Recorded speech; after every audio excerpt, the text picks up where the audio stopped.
Define midwife.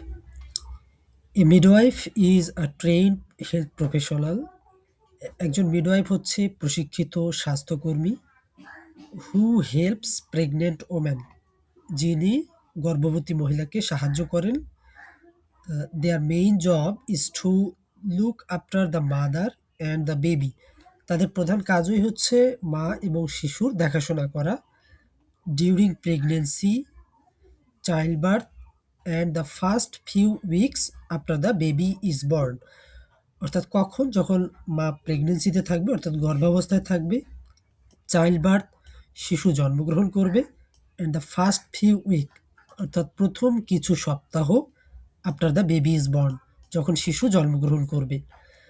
তাহলে আমাদের অর্থটা দাঁড়াচ্ছে এরকম যে একজন মিডওয়াইফ হলেন একজন প্রশিক্ষিত স্বাস্থ্যকর্মী যিনি গর্ভবতী নারীদের নিয়ে কাজ করেন বা সাহায্য করেন। তাদের প্রধান কাজই হলো গর্ভাবস্থায় সন্তান প্রসবের সময় এবং সন্তান জন্ম দেওয়ার পর প্রথম কয়েক সপ্তাহ মা ও শিশুর যত্ন নেওয়া।